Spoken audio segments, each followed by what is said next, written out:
Hello friends. आज हम बात करेंगे रिज्यूमे बिल्डिंग के बारे में।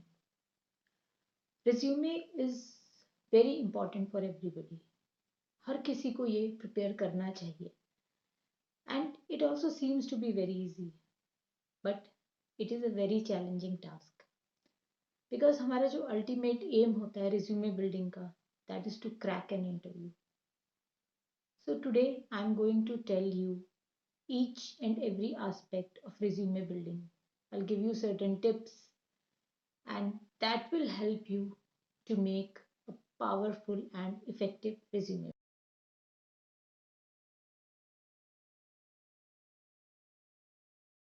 First of all, let us see what is the resume. Resume है क्या? And to understand this, let us see the difference between a biodata, a resume, and a CV.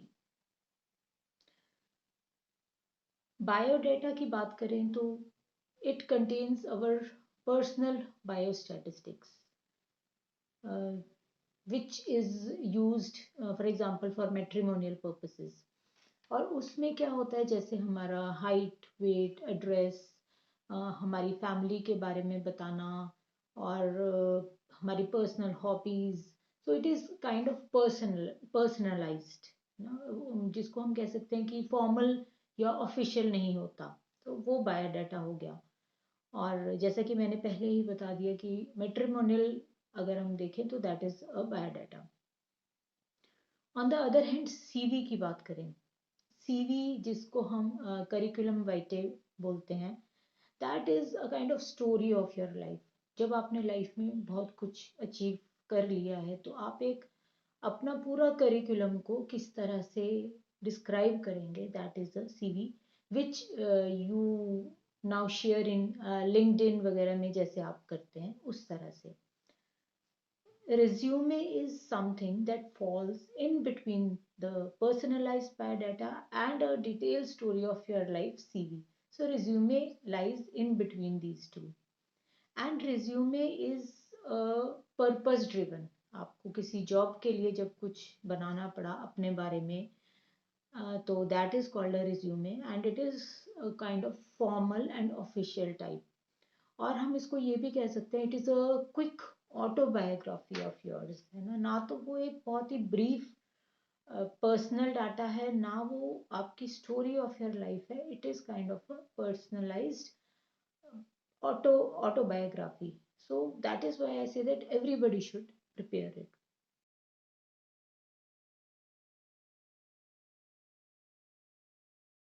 Now the thing arises why we should prepare a resume. Simple सी बात है, it is a requirement, है ना. आप interview के लिए जा रहे हैं, जॉब के लिए जा रहे हैं, तो वो रिज्यूमे आपसे मांगते हैं. एंड यू नो क्यों मांगते हैं रिज्यूमे आपसे? बिकॉज रिज्यूमे जो आप प्रिपेयर करते हैं, it creates your first impression. जब आप इंटरव्यू के लिए जाते हैं उससे पहले ही आपका रिज्यूमे वहाँ ऑलरेडी पहुँच चुका है. तो it creates a first impression. And one more thing which nobody understands and we do not think about it, that this resume is your question paper. क्योंकि आपने जो भी उसमें लिखा है इंटरव्यूअर के पास वो पहुंच गया. टेक्निकल आप कर चुके हो, एग्जामिनेशन आप क्लियर कर चुके हो, तभी आप रिज्यूमे प्रिपेयर करके इंटरव्यू में जा रहे हो. अदरवाइज भी आप किसी रेफरेंस, एडवर्टीजमेंट या रेफरेंस के थ्रू जा रहे हो. But now your resume becomes a question paper for your self. आप अपना क्वेश्चन पेपर खुद ही रेडी कर रहे हो. और वो कैसे कर रहे हो, वो जैसे जैसे हम आगे बढ़ेंगे बताएंगे आपको. तो prepare your resume very carefully.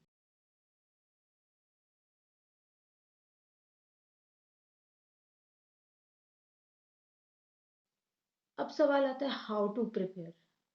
बातें तो हो गई, करना है ज़रूरी, सबके लिए ज़रूरी है, पर कैसे प्रिपेयर किया जाए. So this we have divided into 4 sections.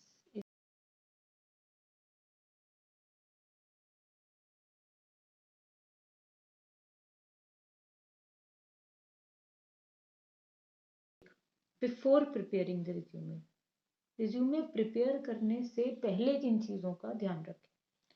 तो जैसा हमने आपको पहले ही कहा कि resume preparing is a purpose driven.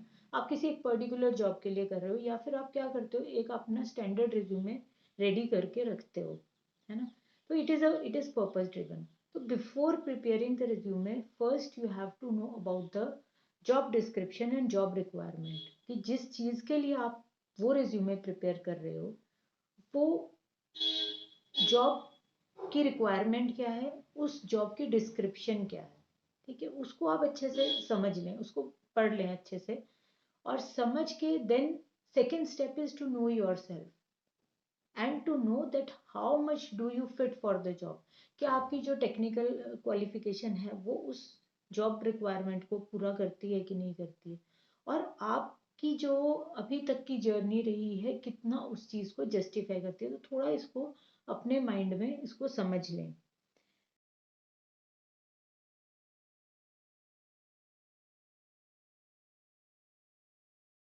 हमें प्रिपेयर करते समय करना क्या है।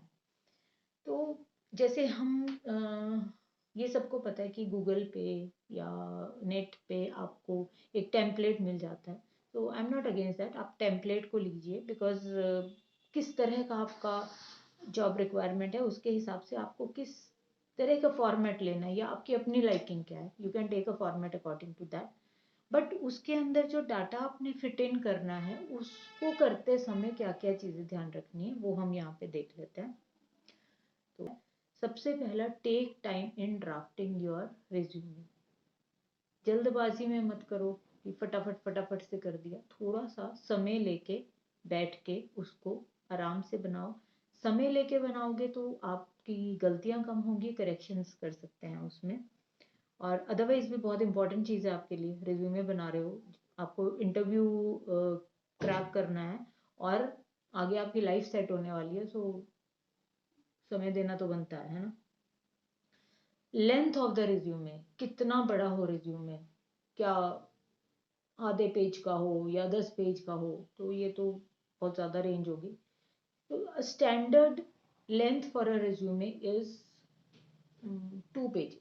वो मेरा मेरा मानना है। मुझे लगता है कि अगर एक पेज होता है तो मुझे लगता है अरे बस इतना ही लिखा है, 2 पेज से ज़्यादा होता है, लगता है कौन पढ़े। So what I feel is 2 pages sufficient. 2 pages पूरे नहीं भी हों, बट 1 पेज के बाद ना कुछ पलटने के लिए होना चाहिए कि कुछ कुछ तो है। So 2 pages are standard for a resume. Then it should be printed, है ना। ऐसे नहीं कि आपने हाथ से वो डॉक्टर वाली हैंड राइटिंग में लिख के और भेज दिया और किसी से पढ़ा भी नहीं गया। It should not be like that. आजकल तो बहुत चीज़ें अवेलेबल हैं, पहले हम टाइपिंग करके खटैक खटैक करके टाइपिंग करके करते थे, तो अभी आप उसको प्रिंटेड करके मेक इट प्रिंटेड, और अच्छा एक फॉन्ट्स वगैरह थोड़ा ध्यान में रख के उसको ऑफिशियल, बहुत ज़्यादा कैलीग्राफी में नहीं जाना, ठीक है। यूज़ क्वालिटी पेपर, पेपर की जो क्वालिटी हो वो अच्छी हो। ऐसा जैसे हम बात कर रहे थे सेशन में कि it should not be like that 4 line copy होती थी ना वो इंग्लिश की, वैसी भी नहीं होनी चाहिए। बहुत quality of the paper should not be very cheap, ऐसा नहीं होना चाहिए, अच्छी क्वालिटी हो। और ये भी ध्यान रखना है बहुत अच्छी क्वालिटी भी नहीं लेनी, है ना। ऐसा नहीं बॉन्डेड पेपर आपने लेके, अगर if you are going for a particular job जो बहुत ही अच्छी एमएनसी में जा रहे हो, तो ठीक है उसके हिसाब से और अच्छा पेपर ले लो, बट एक स्टैंडर्ड पेपर, अच्छा पेपर आप यूज़ करें। Then present your facts in terms of job requirement. जो आपकी जॉब रिक्वायरमेंट है, जो टेक्निकल चीज़ें वो मांगती हैं, आपके पास वो हैं, ठीक है, क्योंकि आप उसके लिए अप्लाई कर रहे हो। पर आप क्या अपनी कैपेबिलिटीज को, अपनी अचीवमेंट्स को उसके अकॉर्डिंग प्रेजेंट कर सकते हो, ये आपकी स्किल है ना, वो आपको ध्यान रखना है। तो ये तो हो गए पहले 5 पॉइंट।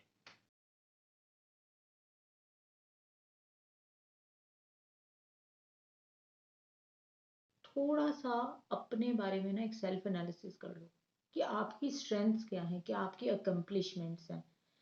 ऐसा नहीं है स्कूल टाइम में भी आपने कुछ किया होगा, कॉलेज टाइम में भी नहीं भी किया होगा, तो कुछ तो अपने बारे में जो आप अपने फ्रेंड से पूछ सकते हो कि उनको क्या लगता है आपकी स्ट्रेंथ है। मे बी आप बहुत सॉफ्ट स्पोकन हो, या आप प्रॉब्लम सॉल्वर हो, है ना। इस तरह से जो भी आपको लगता है कि आप आपके फ्रेंड्स आपके बारे में क्या सोचते हैं, आपकी फैमिली आपके बारे में क्या सोचती है, on your strengths and accomplishment, है ना। तो ये आपको उसमें ज़रूर मेंशन करना चाहिए। And mention your experiences, educations and skill. जो भी आपका एक्सपीरियंस रहा है अभी तक का, आपने क्या एजुकेशन गेन की है और आपके अंदर क्या स्किल्स हैं, तो वो भी आप उसको मेंशन कीजिए। And represent your self the best. वो रेज्यूमे है, आप जो भी हो, आप अच्छे हो, है ना। You are a good person, everybody is unique, everybody is a good person, but how you can present yourself in a best way. जो भी आपको लगता है कि आपने अच्छे से आप उसको प्रेजेंट कर सकते हो, तो उस तरह से कीजिए। Be specific and not weak. Specific हो सब कुछ। फॉर एग्जाम्पल, आपने अपनी एजुकेशनल क्वालिफिकेशन लिख रहे हो, that I did my graduation in so and so year, है ना। तो आप ईयर मेंशन करोगे, आप ये नहीं लिखोगे कि I did my graduation when it was raining too heavily. जैसे पहले बोलते थे ना, जो हमारे बड़े हैं, हमारे मम्मी पापा हैं, उनसे पूछते थे कि आपका बर्थडे कब हुआ था, तो वो बोलते मुझे तो इतना याद है, उस साल ना बहुत ज़्यादा बारिश हुई थी। तो ऐसा नहीं आपने करना कि जिस साल बहुत बारिश हुई थी, या जब कोरोना आया तो मैंने अपना ये अपग्रेड का एमबीए कर लिया। तो ऐसा कुछ नहीं, you have to be very specific. Leave all negative information. मान लो हमारे अंदर भरी पड़ी है नेगेटिविटी, पर रिज्यूमे में दिखाने की ज़रूरत नहीं है उसको, है ना। कीप योर नेगेटिव इंफॉर्मेशन और your what are negative you have, ठीक है, अपने तक रखो, उसको इम्प्रूव करने की कोशिश करो। उसको बताने की ज़रूरत नहीं है अपने एम्प्लॉयर को कि मेरे को गुस्सा बहुत जल्दी चढ़ता है, या मुझे, मैं तो किसी के साथ काम ही नहीं कर सकता। तो अभी आपको इंटरव्यू क्रैक करना है, अपने बारे में जो अच्छी चीज़ें वो बताओ, जो नेगेटिव हैं वो अपने तक रखो और उसको धीरे धीरे इम्प्रूव करो, ठीक है।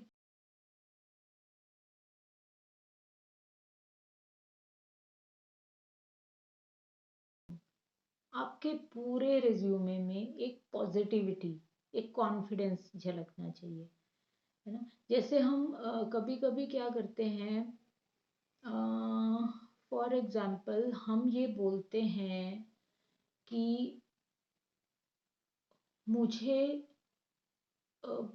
I am never restless. अगर मैंने एक छोटा सा एग्जांपल देती हूँ कि मैंने बोला आई एम नेवर रेस्टलेस, तो ये जो रेस्टलेसनेस वर्ड आ गया, वो अपने आप में एक नेगेटिव वर्ड है। तो उसकी जगह मैं ये बोल सकती हूँ कि I am always at ease, है ना। उसी बात को मैंने पॉजिटिवली बोला, तो वो पॉजिटिविटी ही रही। So be positive in every, each and every word should be positive, and एक कॉन्फिडेंस झलकना चाहिए। Avoid boasting and exaggeration. बहुत, जिसको कहते हैं ना, वो लंबी लंबी छोड़ने की ज़रूरत नहीं है। फॉर एग्जाम्पल, आपने लिख दिया इम्प्रेस करने के लिए अपने बॉस को कि मैं तो, इस जॉब में आप मुझे रखोगे, मैं तो चांद तारे तोड़ लाऊंगा आपके लिए, है ना। तो फिर बॉस आपके लिए क्या करेगा, या तो वो बोलेगा कि ठीक है, आप ऐसे करो, ये आप रेज्यूमे अपनी गर्लफ्रेंड को ही दे दो, उसी के लिए चांद तारे तोड़ के लाओ। और या आपको नेक्स्ट पहला टास्क ही आपको वो ये दे देगा कि ठीक है, okay, your first task is go and get the stars for this organisation. तो ऐसा ऐसा कुछ बोस्टिंग और एग्जैजरेशन नहीं करना।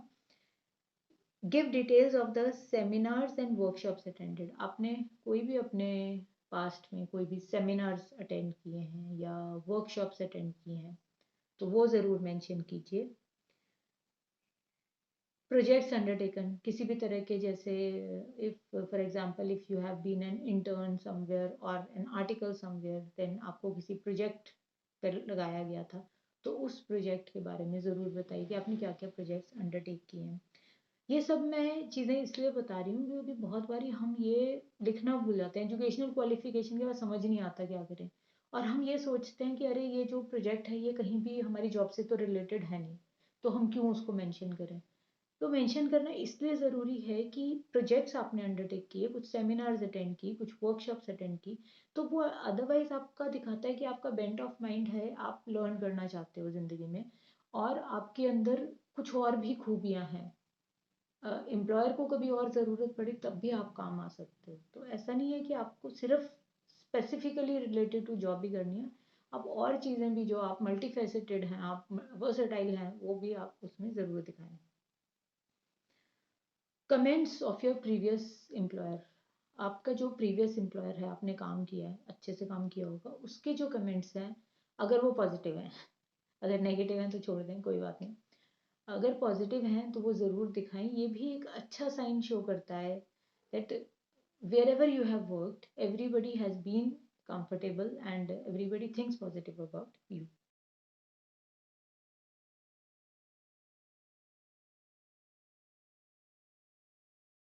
ये आपकी स्पेशल स्किल्स हैं, जैसे हम इसको कंप्यूटर लैंग्वेजेस की कह सकते हैं, या अदरवाइज आपको मान लीजिए कोई फ्रेंच या जर्मन लैंग्वेज आती है तो वो भी शो कीजिए, है ना। फिर आप अगर आप ये सोचेंगे अरे ये तो हमारी जॉब से रिलेटेड नहीं है, no, maybe you get a chance to travel abroad, है ना, क्या पता फ्यूचर में आपको क्या क्या अपॉर्चुनिटीज़ मिल जाएं।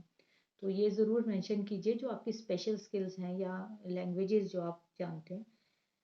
Mention the awards and honours, आपको कोई भी अवार्ड्स मिले हैं, कोई भी ऑनर्स मिले हैं इन दी स्कूल टाइम और इन द कॉलेज टाइम, बहुत सारे मिले हैं तो आप ऐसा लिख सकते हैं कि मुझे बहुत सारे मिले हैं, ऐसा एक एक एक एक, एक मेंशन करने की ज़रूरत नहीं है। If you are associated with any NGO, mention it, है ना, ये भी मेंशन कीजिए क्योंकि वो आपका एक स्पिरिचुअल एस्पेक्ट शो करता है कि आप कहीं ना कहीं ह्यूमन वैल्यूज़ हैं आप में, आप औरों के लिए भी कुछ करना चाहते हैं। तो ये भी ज़रूर शो कीजिए that you are associated with an NGO and whatever you are working, आप फिर वो इंटरव्यू के दौरान एक्सप्लेन कर सकते हैं।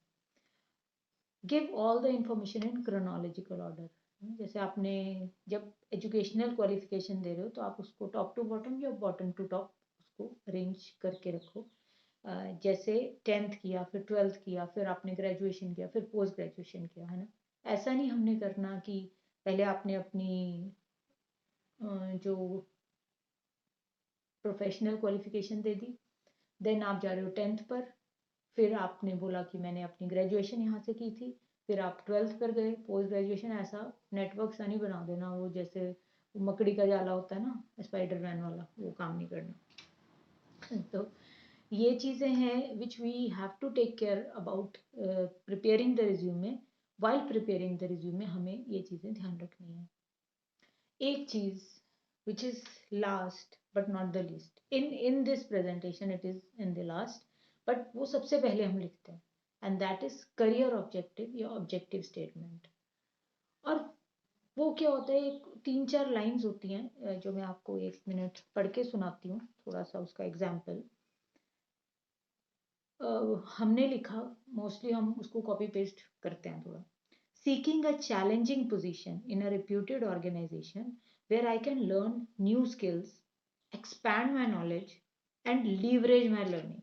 मान लीजिए मैंने ये लिख दिया क्योंकि बड़ी अच्छी दमदार सी लाइनें लगी और कहीं से मैंने कॉपी करके पेस्ट करके लिख दिया।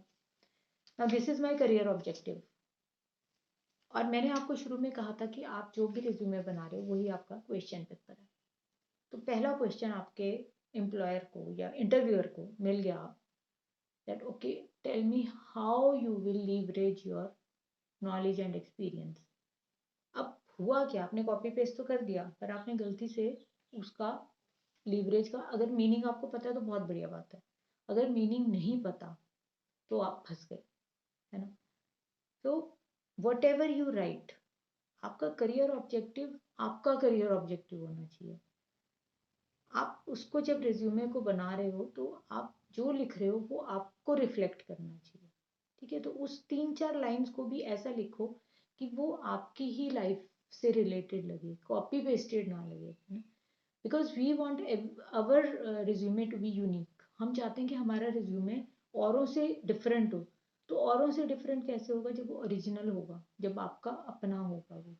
तो ये चीज़ें हैं जो हमने अभी तक बात की। what to take care before preparing a resume, and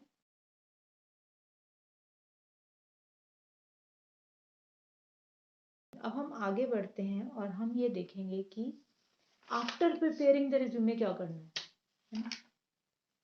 अब ये थोड़ा सा अजीब सी बात लगेगी आपको कि आफ्टर प्रिपेयरिंग रिज्यूमे फिर भी कुछ करना है। कर तो दिया, रिज्यूमे प्रिपेयर कर दिया, भेज दिया, अब क्या करना है, अब तो जब इंटरव्यू होगा तो देखा जाएगा। तो ये जो सोच है ना हमारी, ये गड़बड़ है। और यहाँ पे काम करना बहुत ज़रूरी है। That after preparing the resume what you have to do. मैंने आपको पहले क्या कहा कि वो आपने क्वेश्चन पेपर सेट कर दिया। अब क्वेश्चन पेपर सेट हो गया, आंसर्स तो आपको देने हैं ना। हो सकता है उसमें 100 क्वेश्चंस बन रहे हो, 100 में से आपको 20 पूछे जाएं इंटरव्यू के दौरान, तो आपको वो तो प्रिपेयर करना है। उसके लिए आपको क्या करना है, उस रिज्यूमे को बार बार पढ़ना है अच्छे से।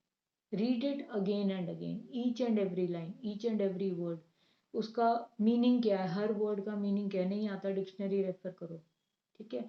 और ये देखो कि क्या लिखा है आपने, क्या हॉबीज लिखी हैं आपने, क्या वाकई वो आपकी हॉबी थी या कॉपी पेस्टेड कर दी थी उसको, ठीक है। अगर आपने हॉबी लिखी है that my hobby is music, तो किस तरह का म्यूजिक पसंद है आपको। अगर उन्होंने आपको बोल दिया कि अच्छा प्ले करके दिखाओ, are you good at playing music or you just have a hobby of listening music। तो आपको सब कुछ अपने बारे में पता होना चाहिए, ये पता होना चाहिए कि आपने मेंशन क्या किया है उसके अंदर। तो read it again and again and prepare counter questions. जब आप रेज्यूमे अपना पढ़ते हो, जब बार बार पढ़ोगे ना, तो आपके खुद के ही मन में सवाल आएंगे, आप अपना इंटरव्यू खुद ही प्रिपेयर कर लोगे कि अरे ये क्या लिख दिया मैंने, यहाँ पे तो क्वेश्चन बनता है। So prepare counter question yourself also. And third thing what you can do, you can tell your friends or your family members कि आप एक मॉक इंटरव्यू ले लो मेरा, ये रिज्यूमे आपके पास, आप इससे आप मेरा एक मॉक इंटरव्यू ले लो। और ये जो एक स्टेप है ना, ये हम हमेशा इस चीज़ से घबराते हैं। फ्रेंड्स को बोलेंगे तो वो हंसेंगे, है ना, फैमिली को बोलेंगे करेंगे ये क्या लिखा हुआ है। बट जब आप इंटरव्यू में जा रहे हो, अगर आप ये चीज़ें करके गए ना वहाँ पे, तो आप वहाँ पे एकदम कॉन्फिडेंट होंगे, क्योंकि वो इंटरव्यूअर इतने हार्ड क्वेश्चंस नहीं पूछेगा जितने आपके फ्रेंड्स ने या फैमिली मेम्बर्स ने पूछ ली। तो go through those mock interviews.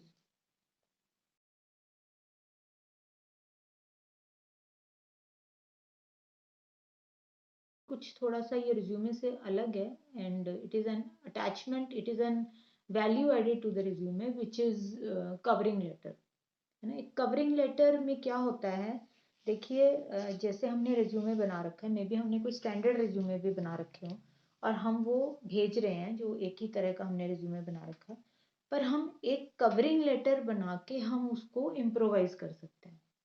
कैसे कर सकते हैं, जैसे कवरिंग लेटर, यहाँ पे ये बोला गया covering letter is kind of a hand shake और अ ग्रीटिंग और अ नमस्ते बिफोर गिविंग योर इंट्रोडक्शन। तो आपने कवर लेटर बना लिया शुरू में, जिसमें आपने ये दिया कि with reference to such and such advertisement in that newspaper I am presenting my resume, I am attaching my resume herewith, and you can also write how you will benefit with your organization, that I feel that while submitting by submitting this resume and I would be useful for your organization। तो ऐसा कुछ आप हल्का सा शुरू में एक जैसे हाय हेलो नमस्ते करके ऐसे आप लिख सकते हो। हाय हेलो नमस्ते नहीं लिखना, वो थोड़ा अनऑफिशियल हो गया, मेरा कहने का मतलब है ग्रीट कर सकते हो।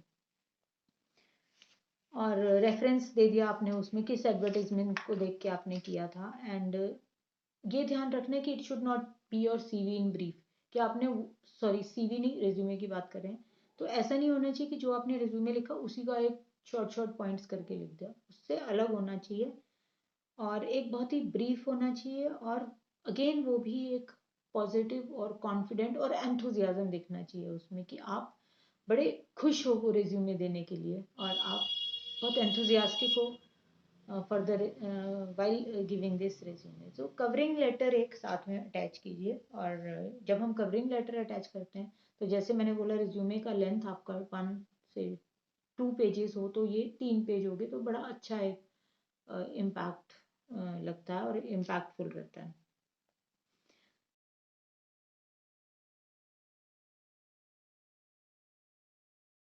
Other things which I think I have covered almost everything.